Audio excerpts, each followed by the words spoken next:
మంత్రి మాజీ మంత్రి మధ్యలో ఓ ఇన్ఛార్జ్. ఇదే స్టోరీ. ముగ్గురు కలిసి ఎవరి ఆట వాళ్ళు ఆడుతూ ఆ లోక్సభ నియోజకవర్గ పరిధిలో టీడీపీ అవకాశాలను పూర్తిగా దెబ్బ కొట్టేస్తున్నారట. బలహీనత ఏంటో గుర్తించిన పార్టీ అధిష్టానం బూస్టు, బోర్నవిటా, టానిక్ అంటూ సిద్ధం చేసి కమాన్ అంటున్నా వాళ్ళు మాత్రం ససేమిరా అంటున్నారట. ఎక్కడుందో సిచ్యువేషన్? గెలుపు అవకాశాలుండి కూడా పార్టీని బలోపేతం చేయలేకపోతున్న ఆ నాయకులెవరు?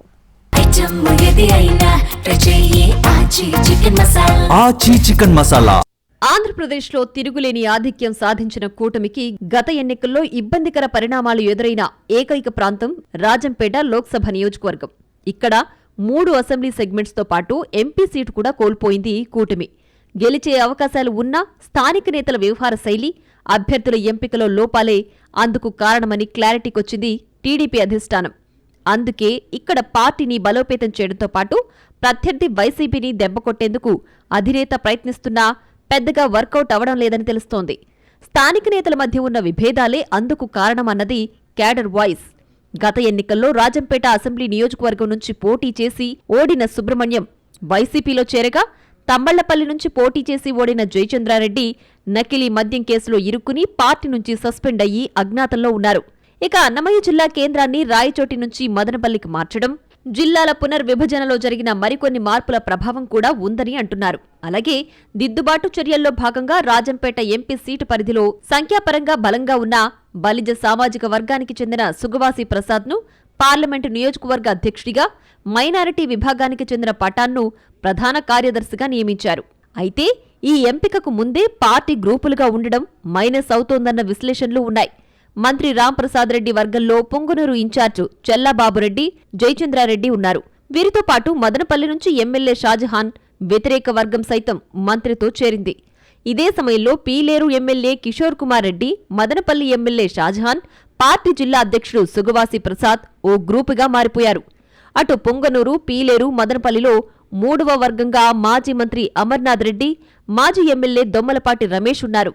కొన్నాళ్లు సైలెంట్గా ఉన్న 3 వర్గాల నాయకులు ఈ మధ్య ఎవరికి వారు బల ప్రదర్శనలకు దిగుతున్నారట.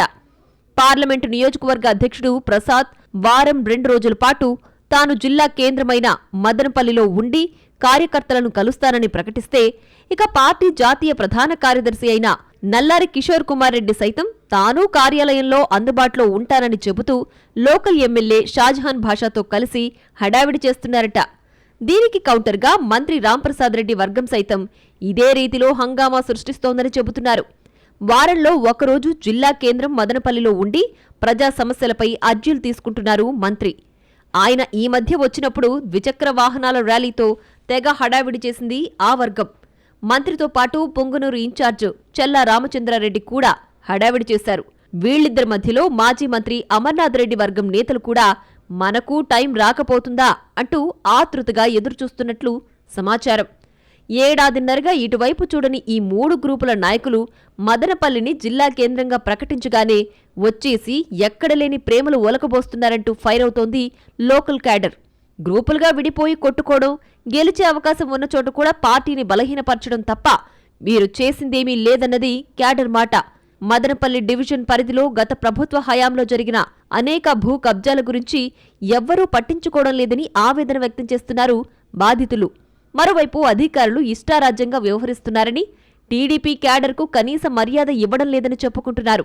ఎంతసేపు ఎవరికి వారు బల ప్రదర్శనల హడావిడి తప్ప పార్టీ బలోపేతం కోసం కనీస కార్యక్రమాలు కూడా చేయడం లేదని అంటున్నారు.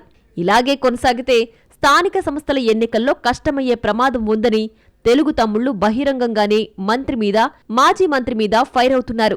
మరి రాజంపేట లోక్సభ సీటును పార్టీ పెద్దలు సెట్ చేస్తారో లేక ఇలాగే వదిలేస్తారో చూడాలి మరి.